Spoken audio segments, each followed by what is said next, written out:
खुदावन के हुजूर इस खिदमत को सरअंजाम देंगे, उनके लिए खुदावन के हुजूर इल्तिजा कीजिएगा कि खुदावंद अपने बेटे को, अपने खादिम को अपने डर और अपने खौफ में रहकर अपने नाम और जलाल के लिए इस्तेमाल करे। और तमाम प्रस्तिश जो खुदावंद के बेटे बेटियों ने उसके हुजूर की है, इस हदिये, इस खिदमत को, इस नजराने को खुदावंद अपनी हजूरी में कबूल फरमाए। आमीन। Welcome sir Sabir. Thank you बेटा, God bless you. I am खुदावन का शुक्र करते हैं। कदूस कदूस कदूस पूरी कुदरत वाले खुदा, तेरा शुक्र, तेरी तारीफ, तेरे नाम को चला लो। खुदावन तुझे मुबारक कहते हैं आज की सारी प्रस्तिश के लिए।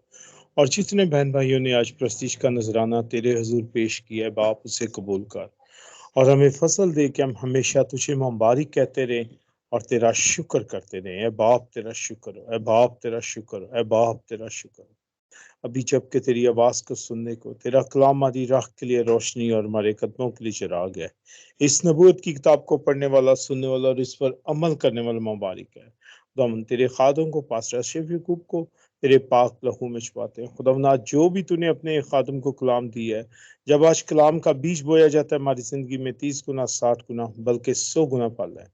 और ना सिर्फ हम सुनने वाले हैं बल्कि इस कलाम पर अमल करने वाले, क्योंकि तेरा कलाम जिंदगी देता है, बरकत देता है, जुए तोड़ता है, बंधन ये बंद बंद गुदे गुदे से गुजरता है, जिंदगियां बदलता है। बाप तेरा शुक्र है, बाप तेरा शुक्र है, बाप तेरा। अपने खादम को कसरत से इस्तेमाल करना और आज के कलाम के वसीले सारी जमात को बरकत देना। छोटी बेटी को भी बरकत दे जो आज का खानत की खिदमत कर, यीशु के नाम से आमीन। आमीन। खुदावन का शुक्र हो। अब मैं इज्जत और एहतराम के साथ पास्टर अशरफ याकूब को वेलकम करती हूँ कि आप आइए और खुदावन के हुजूर अपनी इस खूबसूरत खिदमत को सरअंजाम दीजिए। वेलकम पास्टर अशरफ याकूब।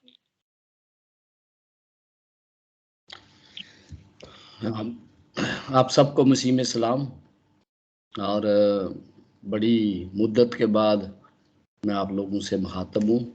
इसमें कोताही मेरी है और मैं उसके लिए माजरत चाहता हूँ।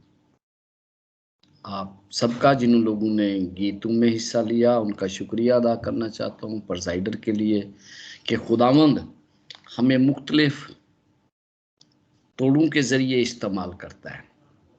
आज हम मुकाशफा की किताब की पहले बाब की उसकी 8 पहली आयत का मुतालिया करने वाले हैं। अगर आपके पास बाइबल मुकद्दस है तो मेरे साथ मुकाशफा की किताब उसका पहला बाब और उसकी पहली 8 आयत पर हम गौर करने वाले हैं। आप मेरे साथ साथ रहिएगा ताकि हम जो भी इसमें लिखा है उसको हम बेहतर तरीके से समझ सकें। हकीकत में, इससे पहले कि हम आयत को पढ़ें, हकीकत में मुकाशफा का मतलब क्या है? मुकाशफा का मतलब है भेद खोलना, अमूरे गैबी का इंकिशाफ करना।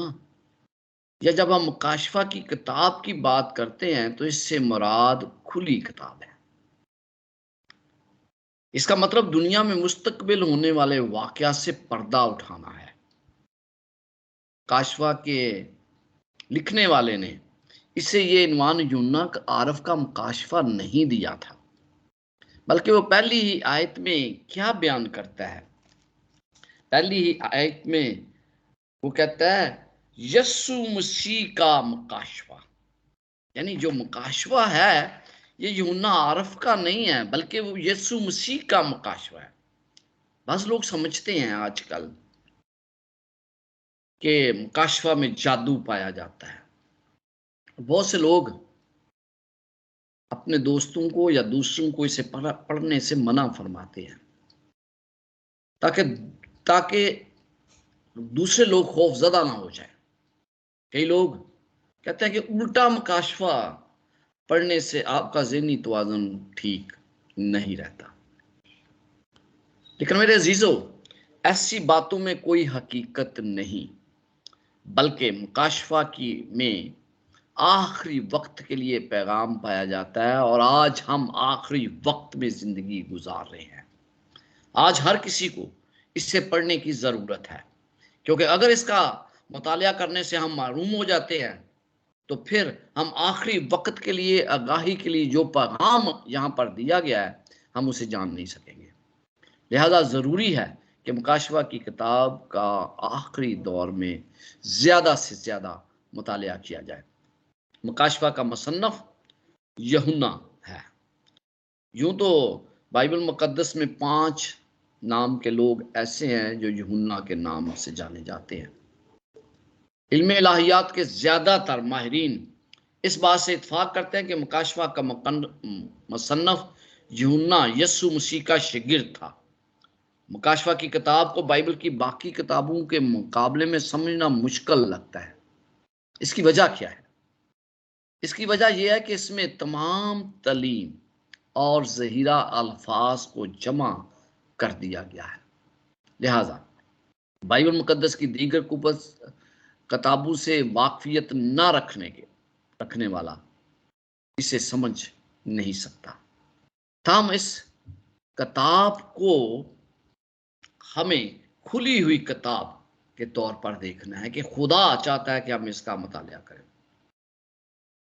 पहली बात, जब हम मुकाशवा का मुतालिया करने लगे हैं तो इसमें पहली बात को आपने मद्देनजर रखना है। मुकाशवा की किताब की हर अलामत को आप बाइबल के दीगर वाक़यात में उसके इस्तेमाल के पेश नज़र देख सकते हैं। वहाँ बयान की गई है। ये मुकाशवा के अंदर जितनी अलामात पाई जाती हैं किसी न किसी जगह बाइबल में किसी और जगह मौजूद है और उनके ज़रिए हम पता करते हैं कि असल मतलब क्या है। जब हम मुकाशवा का मुतालिया करेंगे तो कोई भी तशरीह जो है ना मेरी नहीं होगी, बाइबल के किसी और हवाले के ज़रिए हम उसकी तशरीह किया करेंगे।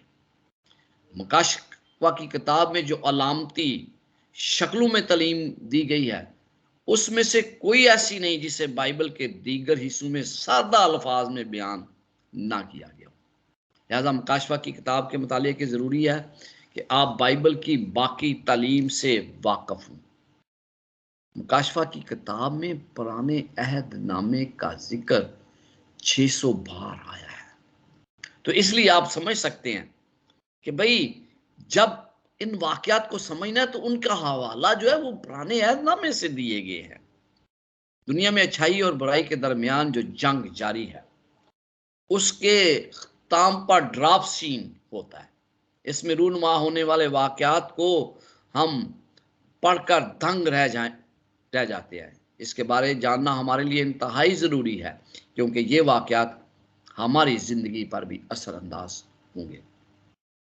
इससे पहले कि हम रूल कुद्दस की हिदायत के मुताबिक इसे समझने की कोशिश करें, मैं आपको बताना चाहता हूं कि समझने के लिए हम सिर्फ बाइबल और तारीखी वाक़यात को मद्देनज़र रखेंगे। जिन लोगों ने मुकाशवा की तशरीह की है उन्होंने इसकी तफसील के बारे में मुख्तलिफ नज़रियात पेश किए हैं, लेकिन हम इसे बाइबल की सच्चाई के ज़रिए और सिर्फ बाइबल की सच्चाई के ज़रिए समझने की कोशिश करेंगे क्योंकि बाइबल सच्चाई है। यूहन्ना 17 बाब और उसकी 17 आयत में सच्चाई की तारीफ यूं बयान की गई है, इन्हें सच्चाई के वसीला से मुक़द्दस कर, तेरा कलाम सच्चाई है। फिर हम यूहन्ना 16 बाब और उसकी 13 आयत में पढ़ते हैं, लेकिन जब वो यानी रूह कुद्दस आएगा तो तुमको सच्चाई की राह दिखाएगा। फिर हम यूहन्ना 14 बाब और उसकी 6 आयत में पढ़ते हैं, यसू ने उससे कहा कि राह, हक और जिंदगी मैं। फिर ज़बूर 119 और उसकी 142 आयत में पढ़ते हैं, और तेरी सदाकत अब्दी सदाकत है और तेरी शरीयत पर हक है। ये जो हवाला जात मैंने आपको बताए उसके जरिए पता चलता है कि कलाम सच्चाई है, रूल कुद्दस सच्चाई है, यसु मसीह सच्चाई है और उसकी शरीयत सच्चाई है। लिहाजा ये अमर जरूरी है कि कलाम मुकद्दस, रूल कुद्दस, यसु मसीह और शरीयत में मुकम्मल अमहंगी पाई जाए। जरूरी है कि सब में इत्फाक पाया जाए। जो कुछ हम मुकाशवा के मतलब सीखने जा रहे हैं, अगर तमाम बातें कलाम, रूल कुद्दस की कही हुई बातें, यसु मसीह के अल्फाज और शरीयत के साथ मुतफिक ना हों तो उनमें सच्चाई नहीं होगी। लिहाजा मेरे कहे हुए अल्फाज की बजाय उन्हें बाइबल से परखें, ताकि आप हकीकी सच्चाई के बारे बाइबल के जरिए जान सके।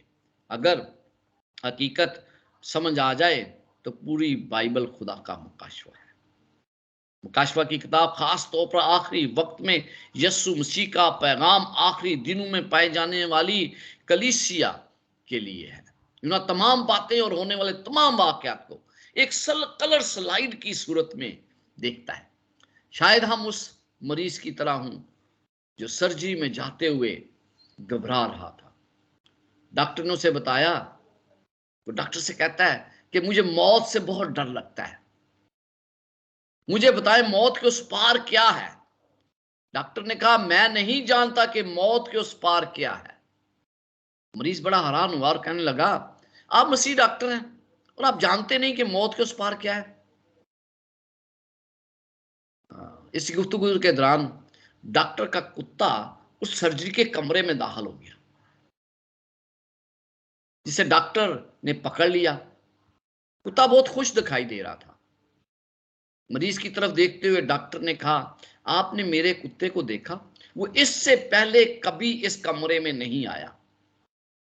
वो नहीं जानता कि अंदर क्या है, वो कुछ नहीं जानता, लेकिन ये जरूर जानता है कि उसका मालिक अंदर है।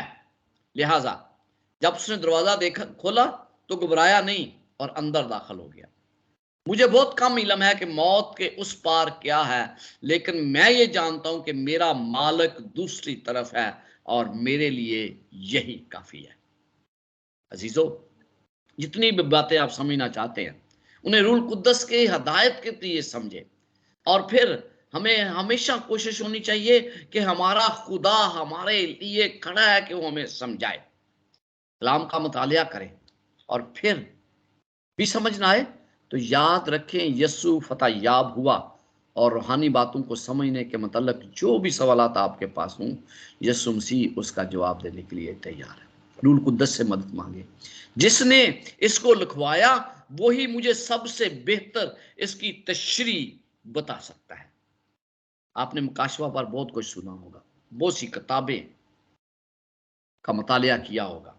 मुकाशवा लिखने वाले बाज मुसन्नफीन के इन इकदाम पर उस वक्त मैं हैरान होता हूँ। जब वो पहले 3 अबवाब को छोड़ देते हैं और पेशन गोइयों पर डायरेक्ट चले जाते हैं, वो चौथे बाब से शुरू करते हैं, जबकि 3 अबवाब आश्कारा करते हैं कि ये किताब क्यों लिखी गई, इसे किसने लिखा और ये किसके बारे में है। लिहाजा हम इसका मुतालिया पहले बाब से शुरू करेंगे, क्योंकि पहले बाब में यीशु मसीह के बगैर इसका कोई मतलब नहीं बनता। पहली 3 आयत पढ़ते हैं। बाइबल मुकद्दस में लिखा है, यीशु मसीह का मुकाशफा जो उसे खुदा की तरफ से इसलिए हुआ कि अपने बंदों को वो बातें दिखाएं जिनका जल्द होना जरूर है, और उसने अपने फरिश्ता को भेजकर उसकी मार्फत उन्हें अपना बंदा यूहन्ना पर जाहिर किया, जिसने खुदा के कलाम और यीशु मसीह की गवाही की बगैर, यानी उन चीजों की जो उसने देखी थी, शहादत दी। इस नबूवत की किताब का पढ़ने वाला, इसके सुनने वाले और जो कुछ इसमें लिखा है उस पर अमल करने वाले मुबारक हैं, क्योंकि वक्त नजदीक है। यहां पर वाजिया किया गया कि ये यीशु मसीह का मुकाशवा है। जैसे मैंने पहले बताया, मुकाशवा लिखने यीशु मसीह का मुकाशवा उसे जो खुदा की तरफ से हुआ कि अपने बंदों को वो बातें बताए जिनका जल्द होना जरूर है।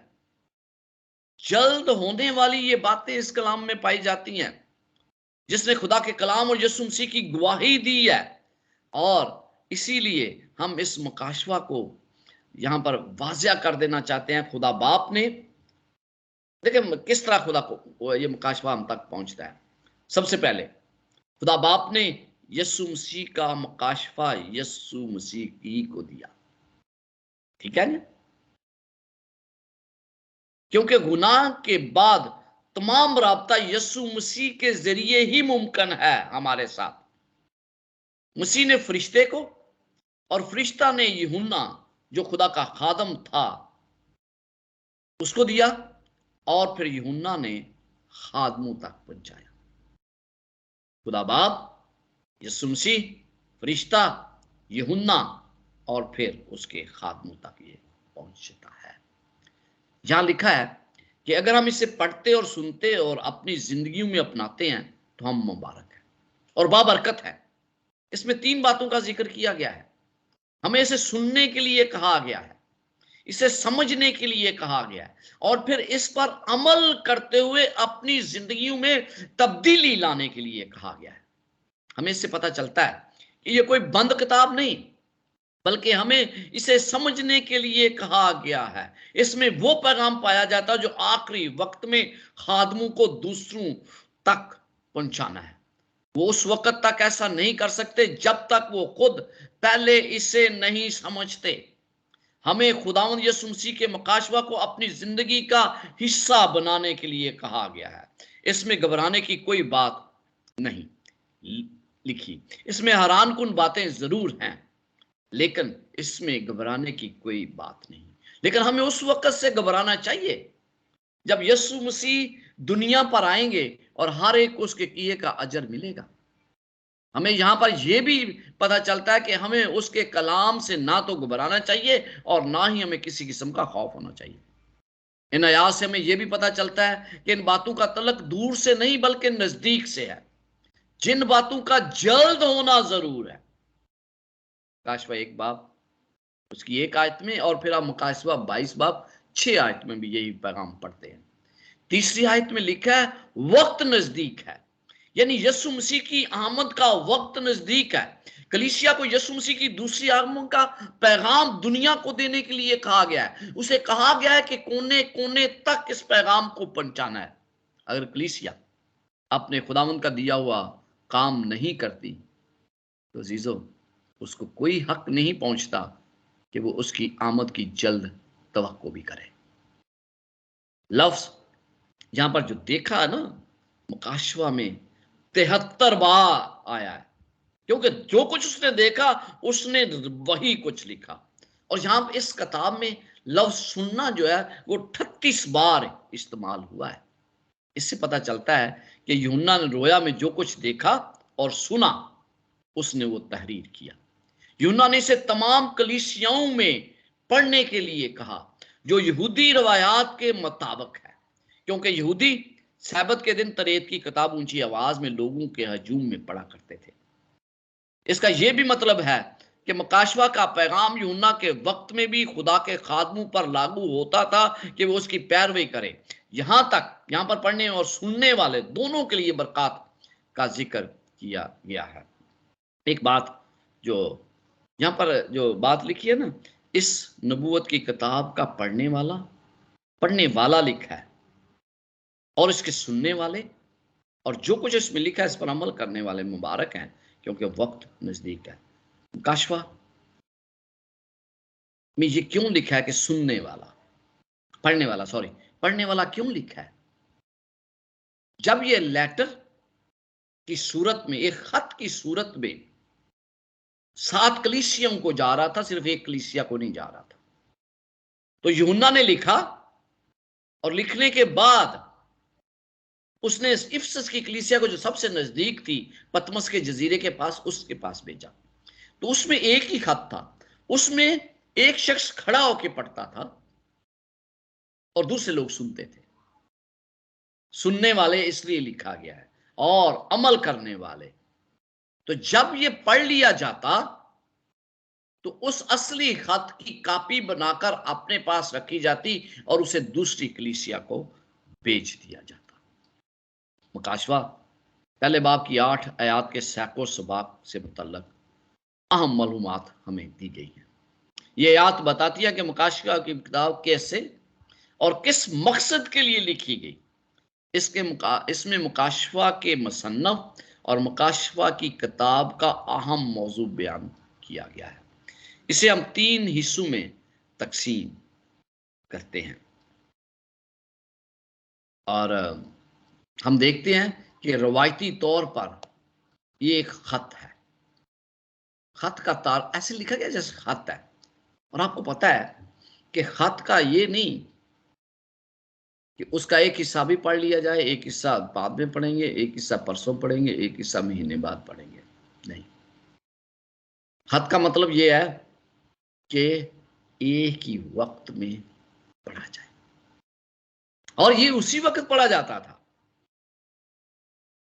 तारफी आयात में हमें पता चलता है, वो इशारा करती है कि मुकाशफा की किताब दूसरे हिस्सों को समझने में हमारी रहनुमाई करती है। यूना इस किताब का आगाज यीशु मसीह के मुकाशफे के अल्फाज से इसलिए करता है क्योंकि वो जानता था कि अनाजील का पैगाम यहां से खत्म हुआ है, वहां से मुकाशफा की किताब का आगाज होता है। 4 अनाजील में हम क्या देखते हैं?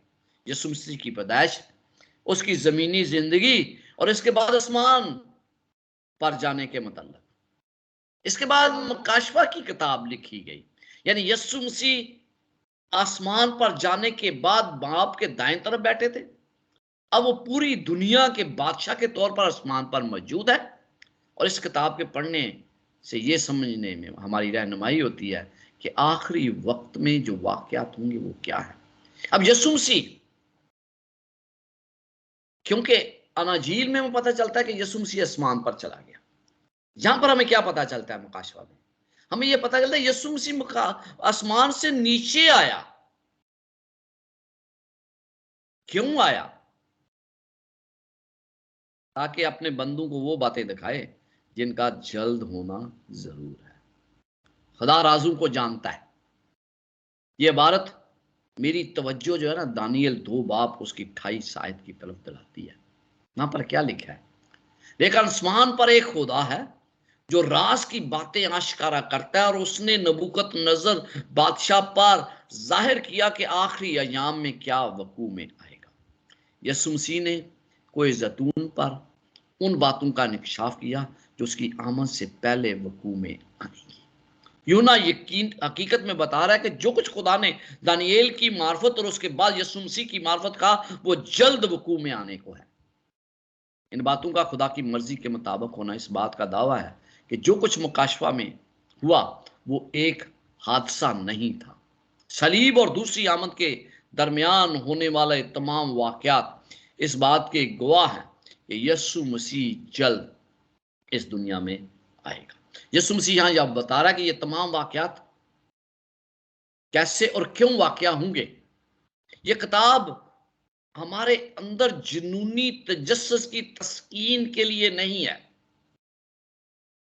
बल्कि हमारी यकीन दहानी के लिए लिखी गई है, ताकि हम जाने के मुस्तकबिल में हमारे खुदा के हाथ में हमारा मुस्तकबिल है। इस बयान करदा वाकयात का जल्द होना जरूरी है।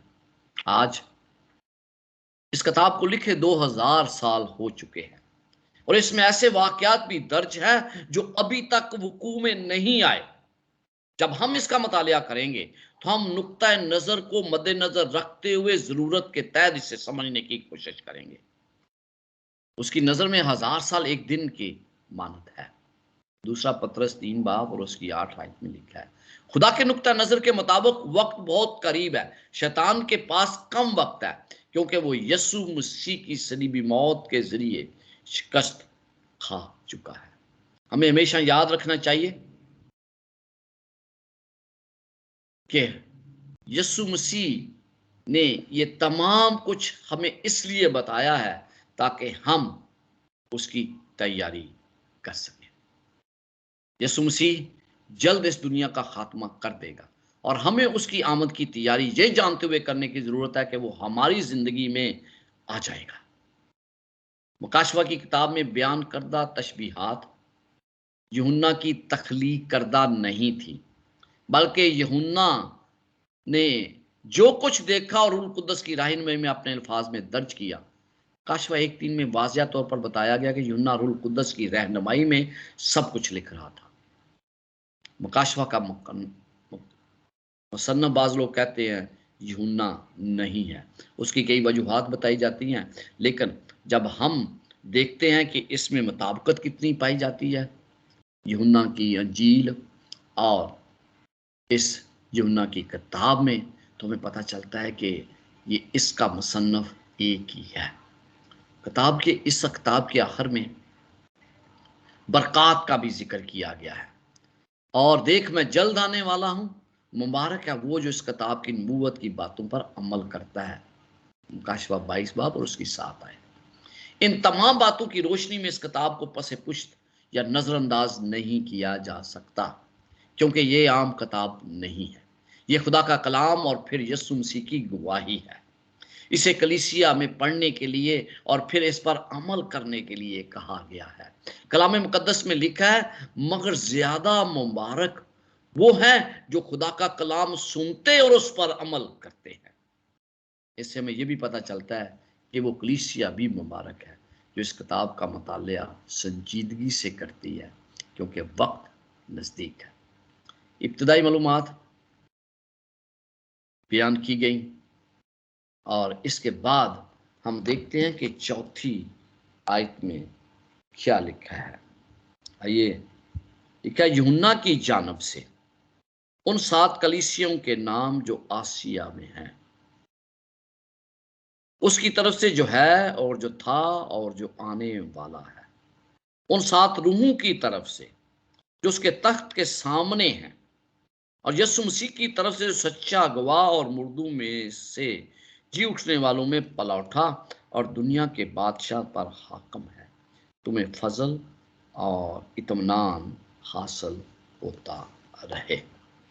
ये एक, जैसे मैंने कल कहा कि ये एक खत था। मुकाशवा की किताब यकीनन एक खत के तौर पर लिखी गई थी, और हम जब देखते हैं कि इसमें जो बातें पाई जाती हैं वो बड़ी अहम है। इसमें मुबारक लोगों को कहा गया है, इसमें बताया गया है कि हम जब इसको पढ़ेंगे तो इससे हमें कितनी बरकत मिलती है।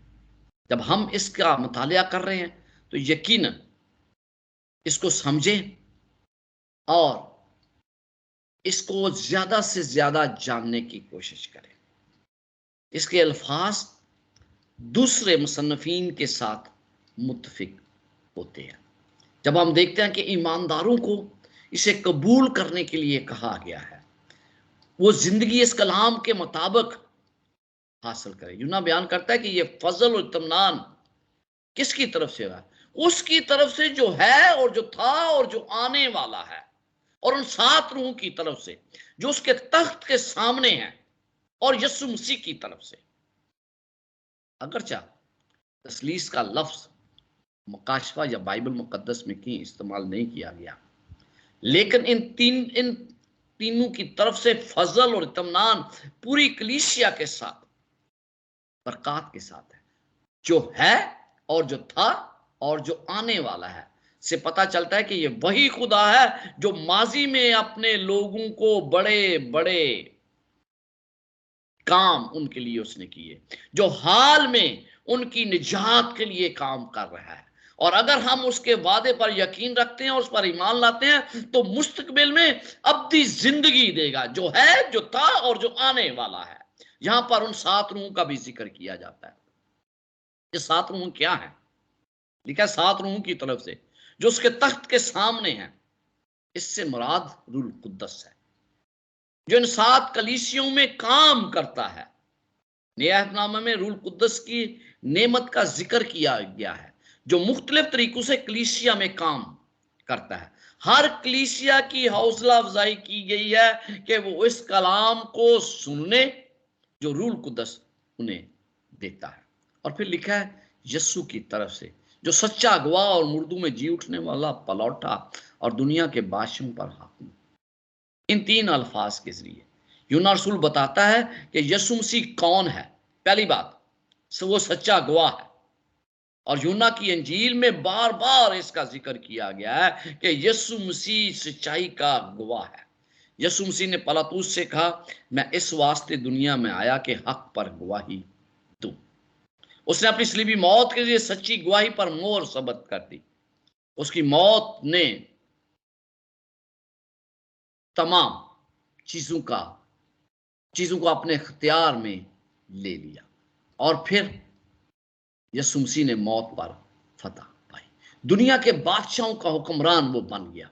यीशु मसीह की आजमाइश के वक्त शैतान उसे ऊंचे पहाड़ पर ले गया था, लेकिन हम देखते हैं कि उसने वो इख्तियार हासिल कर लिया, लेकिन सजदे के जरिए नहीं, बल्कि उस तमाम बातों पर काबू पाकर, आजमाइशों में से गुजर कर उसने वो शान शौकत मुफ्त में हासिल नहीं की, हालांकि उसे ऑफर की गई थी, लेकिन उसने अपनी जान देकर इसे हासिल किया है।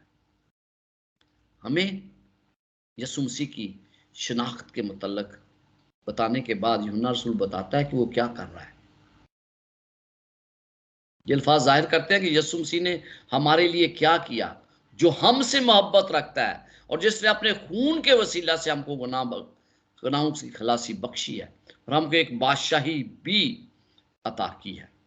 वो हमारा कहन भी है, और जब वो कहन है तो उसका जलाल और सल्तनत वो कहता है कि अब्दल बाद होती रहे, आमीन। उसकी मोहब्बत मुसलसल और अब्दी है।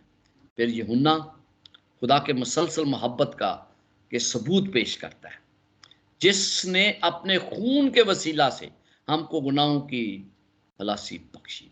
सलीबी मौत के जरिए यसु मसीह ने हमें अपने गुनाहों से खलासी बख्शी है।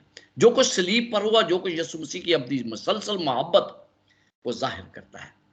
यसु मसीह की मुसलसल और अब्दी मोहब्बत का इजहार हमें अपनी बादशाही में कायन और जमीन पर उसकी हुक्मरानी के जरिए पता चलता है। उसने ना सिर्फ हमें बादशाही अता करता है, बल्कि उनके साथ कहानत का भी हिस्सा हम बनते हैं, और हमारे साथ उसकी शनाख्त उसकी सलीबी मौत और जी उठने के जरिए होती है। इसराइली लोगों को बहुत से पैगामात दिए गए, और ये पैगामात जो उन्हें दिए गए वो आज उसकी कलीसिया के लिए भी हैं। इसमें बुनियादी फर्क क्या है?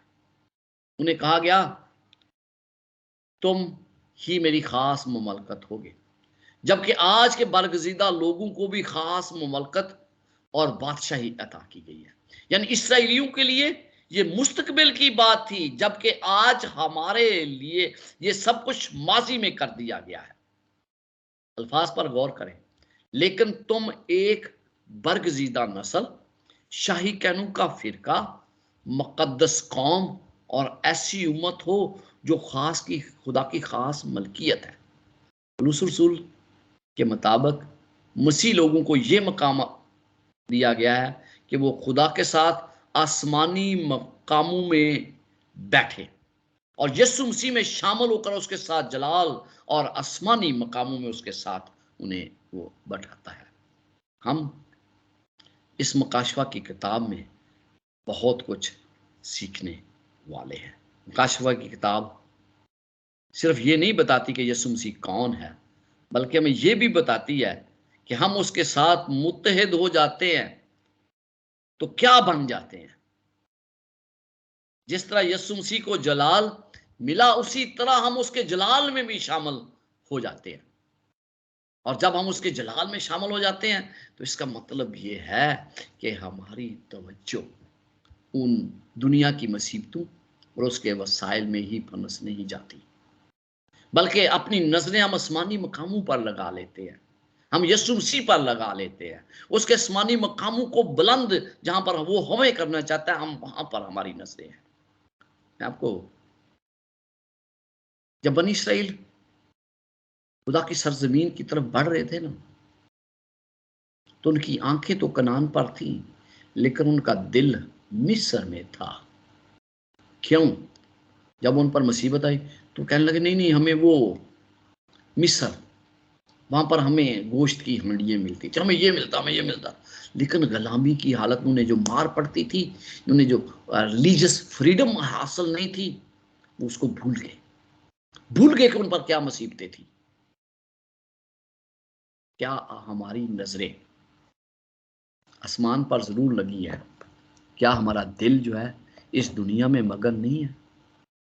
7वीं और 8वीं आयत में लिखा है, देख वो बादलों के साथ आने वाला है और हर आंख उसे देखेगी, और जिन्होंने उसे छेदा था वो भी देखेंगे, और जमीन पर के सब कबीले उसके सबब से छाती पीटेंगे, बेशक आमीन। खुदावंद खुदा जो है और जो था और जो आने वाला है, यानी कादरे मुतलक फरमाता है कि मैं अल्फा और ओमेगा हूं। यहां यीशु मसीह पुरजलाल आमद की खबर दी गई है, ये बताने के लिए कि यीशु मसीह कौन है और क्या कर रहा है। यूहन्ना रसूल बताता है कि यीशु मसीह मुस्तकबिल में क्या करने वाला है। इसलिए इसका मौजू बड़ा अहम तरीन है। मुकाशमे में पाई जाने वाली तमाम तरीन इसी मौजू के गिर्द घूमती है कि यीशु मसीह की दूसरी आमद कब होगी। उसकी आमद दुनिया की तारीखी का खात्मा और अब्दी बादशाह की इब्तदा होगी। दूसरी आमद की तस्वीर कशी करते हुए यूहन्ना उसे आदमजात शख्स की मानद करता है जो बादलों के साथ आएगा। पता है आदमजात कौन है? क्यों आदमजात का लफ्ज इस्तेमाल किया गया? उनने छेदा था, वो भी मातम करेंगे। आदमजात का लफ्ज इसलिए इस्तेमाल किया गया है और ताकि हम उसे अपने साथ मुस्तकिल कर सके, हम उसे अपने साथ जोड़ सके। क्योंकि जब मैं कहता हूं कि इब्ने आदम, तो इसका मतलब यह है कि वो मेरी मुसीबतों को समझता है, क्योंकि वो उन्हीं हालात में से गुजरा है। यीशु मसीह को कादर मुतलक अल्फा और ओमेगा कहा गया है, यानी इब्तदा वो इंतहा। ये अब्दी वादा और अहद है कि जिसने माजी में अपने लोगों की मदद रहनुमाई की, वो आज भी उनकी मदद और रहनुमाई करने के लिए हमारे साथ है। उसके वादों पर हमें भरोसा करना चाहिए। वो हर जगह मौजूद है और दुनिया में जो कुछ हो रहा है उससे बखूबी आगाह भी। यीशु मसीह की आमद उसके वादा की तकमील है। मुकाशफ की किताब हमें सिर्फ मुस्तकबिल के मतलब ही नहीं बताती, बल्कि उस खुदा के मतलब भी बताती है जिसके हाथ में मुस्तकबिल है। इस दुनिया में रहते हुए हमारा मुस्तकबिल कुछ भी हो, हमें ये याद रखने की ज़रूरत है कि हमारा खुदा दुनिया को कंट्रोल करता है। वो जानता है कि मुस्तकबिल में क्या होगा और दुनिया में होने वाले तमाम वाक़यात का रुख उस तरफ मोड़ता है। यानी वो हस्ती है जो मुकाशफा की किताब का लिखने वाला है। जो कुछ मुझ पर गुजरता है, इससे मुझे ये भी पता चलता है कि जो कुछ मुझ पर गुजरता है वो बड़ा अहम है, क्योंकि खुदावंद इससे वाकिफ है। ये मुझे बड़ी तसल्ली देता है बास का। क्यों? कि खुदा मेरा जानता है कुछ भी हो। हम इन चंद आयात के जरिए ये जान चुके हैं कि हमें उन असूलों को अपनाना है जो मुकाशफा की किताब की तशरीह के लिए ज़रूरी है। यूना इब्तदा में बताता है कि मुकाशफा की किताब दो चीज़ों के गिर्द घूमती है। यीशु मसीह कौन है और उसने अपने लोगों के लिए क्या किया है। मुकाशफा में मरकजी तवज्जो का मरकज यीशु मसीह है। वही मुकाशफा की किताब की इब्तिदा और इंतहा है। और दूसरी बात, उन बातों की आगाही देना जो बहुत जल्द होने वाली हैं। आखिरी वक्त में होने वाले तमाम वाक़यात का दारोमदार जो कुछ सलीब पर हो चुका है उस पर है। जब हम मुकाशफा की किताब की अलामतों की तशरीह, निशानात पढ़ते हैं तो हमें पता चलेगा कि यकीनन यीशु मसीह ने ये एक नबूवती ख़त लिखा था। अगरचा पहली सदी में यह ख़त 7 कलीसियों को लिखा गया, लेकिन यह हर दौर की मसीहों के लिए भी इतना ही ज़रूरी है जितना इब्तदाई कलीसिया के लिए था। मुकाशफा की किताब आज हमारे साथ भी उसी तरह मुखातब है जिस तरह वो यूहन्ना के दौर में उस वक़्त के मसीहों के साथ मुखातब थी।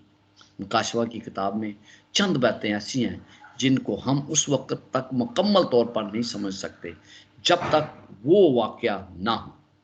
यीशु मसीह ने जानने से पहले अपने शागिर्दों से कहा, और अब मैं तुमसे इसके होने से पहले कह देता हूँ कि जो जब हो जाए तो तुम यकीन करो। मुकाशफा की किताब का मकसद ताकि हम दुनिया में आखिर के खुदा के मंसूबों को समझ सकें। तो लिहाजा अजीज़ों, इसका मुतालिया करना इंतहाई ज़रूरी है। तो अब हम आते हैं कि ये किताब हमारे लिए क्या पैगाम रखती है। ये यकीनन मुझे निजात के लिए तैयार करती है कि मुझे यीशु मसीह का इंतज़ार है। देखिए यहाँ पर जो कुछ पाया गया, जब हम उसको तारीखी वाक़यात के ज़रिए और बाइबल के ज़रिए सीखने की कोशिश करेंगे, इसके अलावा हम कुछ नहीं इस्तेमाल कर रहे, तो हमें पता चलेगा कि यीशु मसीह की आमद कितनी नज़दीक है। और जब हमें उसकी आमद का नज़दीकी का पता चलेगा तो हम उसके लिए तैयारी करेंगे। खुदावंद आपके साथ हो और आपको बरकत से नवाज़े। आमीन।